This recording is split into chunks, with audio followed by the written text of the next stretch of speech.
Hi and welcome to the channel. My name is Drew. This is Just a Guy at Linux.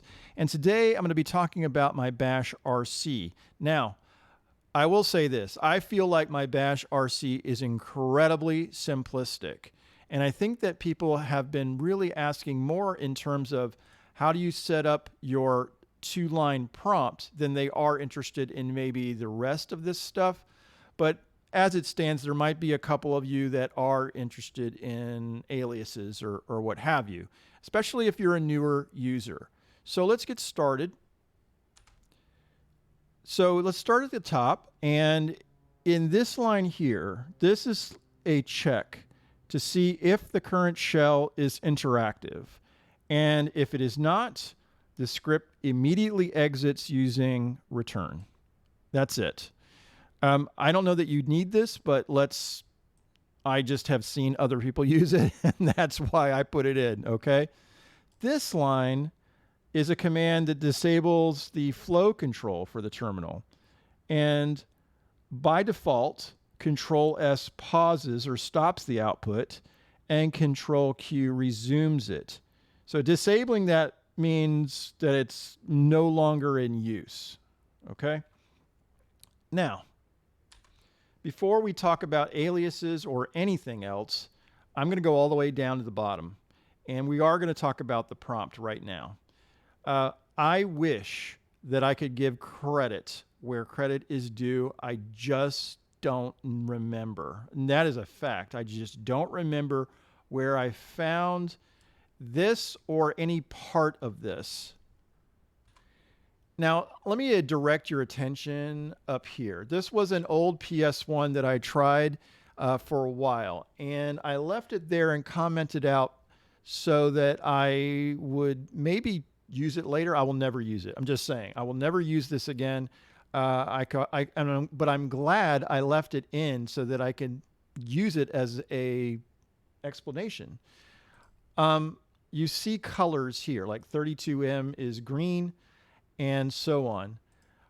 But what I didn't want to do was I wanted the PS1 to read more like English. So defining what these colors were makes a lot more sense than try to like putting the slashes and the 32 M's and so on into the actual PS1 line. So what this if statement is doing is it's checking to see if this is an SSH session. And if it is, it's putting it in red, okay? But let's go to the beginning of this line for the prompt. And what it's saying is color magenta /T. So the /T is time in 24-hour format. So you know what? Let's do this. Control-Alt-D. That way you can actually look at the same time as see the PS1 line. Okay, well, I said magenta is /T, and then green. This is green, even though it doesn't look very green, but it is green, and it is username. Then there is the white AT, or at. There's yellow, and then host name. Now there is no red SSH message yet. There's white in, okay? And then there's blue W or /W lowercase. And what that is the working directory. The /N means new line. So it goes from this point here where it has the working directory and then goes down one line, and it says cyan and then the $sign. Now, if you were in root, this would be the number sign. But end C means end color sequence. And so it resets the color at that point. So what I'm going to do now is SSH into a local server called Bellagio, okay? And I'm just, there you go. So I am going to clear the screen so that you can take a look at the color, okay? So again, magenta, time, green, user, white at Bellagio is the, like I said before, host's name. We are in an SSH session, okay? And then the in and the working directory. Let's go back up and let's talk about aliases. Now, I like aliases quite a bit, actually. This is fairly self-explanatory. I will go ahead and demonstrate it quickly, though. Let's just say I'm on cd.config and neofetch, and so I'm 2 levels deep. So if I just say ... here, it goes back 1 level. Rather than me saying cd and then space ... it does 1 level. So if I go back to neofetch and I go ... it goes back 2 levels. I hope that makes sense, okay? But while I'm here, I'm going to run an update because I don't remember the last time I ran an update on this particular server, okay? So let's say update. Ooh, wow, quite a bit of packages that need to be updated. Now, in order for you to look at which packages actually need updated, I'm going to look at uplist. And basically, it takes the place of this command right here.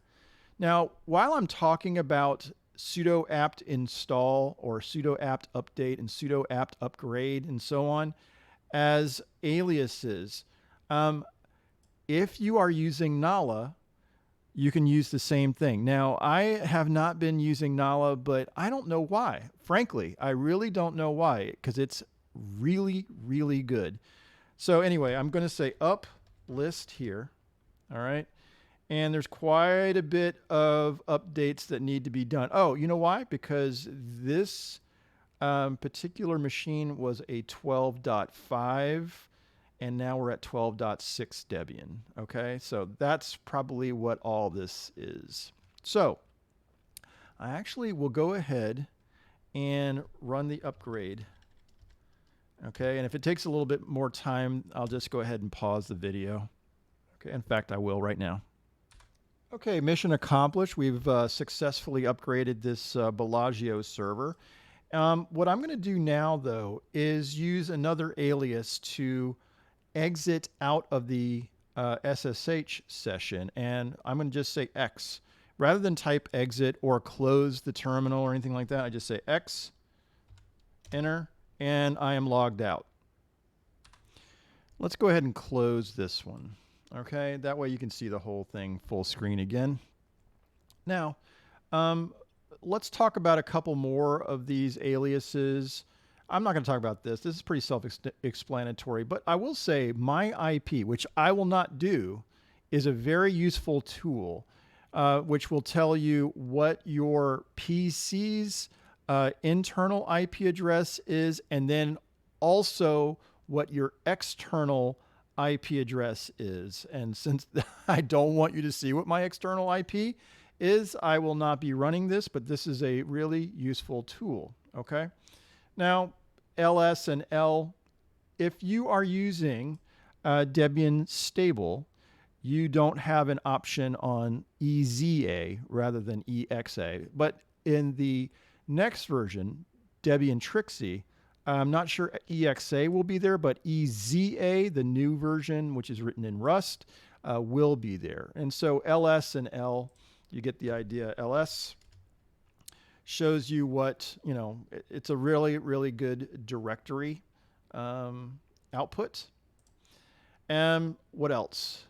So as far as other things, there's some quick, like, aliases that puts me like, okay, g dot, go to the dot files. So I just say g dot and it goes to .config, as well as gd goes to downloads. And this has been really useful in the last, I don't know, month or two. I say gdw and it goes to the .config suckless DWM directory, and GDS obviously goes to the suckless SL status directory. It's made things a lot easier when, especially I was updating and editing configuration files. So that's why those are there. Now I'm going to use 2 aliases in a row, okay? I'm going to say GD, and then I'm going to use the install. Okay, so let me go over here, I'm going to clear the screen and I'm going to say GD. Okay. Now I am going to pause for a second to show you what's there. And what's there is an installation of fast fetch. Okay. So when I use GD to go to the downloads directory, and now if I say install, and then /fastfetch, instead of sudo apt install fast blah blah blah, or use the dpkg command. This is really easy for me. This is why I just say install.fastfetch and then hit enter, and there you go. It's going to be installed. Clear the screen, and when I do FF, it's going to show my fast fetch. Now I am going to clear this and go back over to workspace 1. Most everything that you see here is fairly self-explanatory. I might talk about NVim, and I may not actually, but if you do use Git aliases, this is something that you are aware of already, most likely. I use GC or git clone probably more than anything else. But if you have the need to run these other commands, then this is something that might be helpful to you as well. Now we're not going to talk about grep or path. These are things that are probably better served in their own video, and maybe not me talking about them at all, frankly. But I appreciate those people who have put out videos on this kind of stuff that helps others. This concludes my tour of the bashrc file that I use. And I hope that it has helped a couple of you. I don't expect there to be a ton of people watching this video, frankly. But if a couple of you do and it is helpful, so much the better. Anyway, talk to you soon. Bye-bye.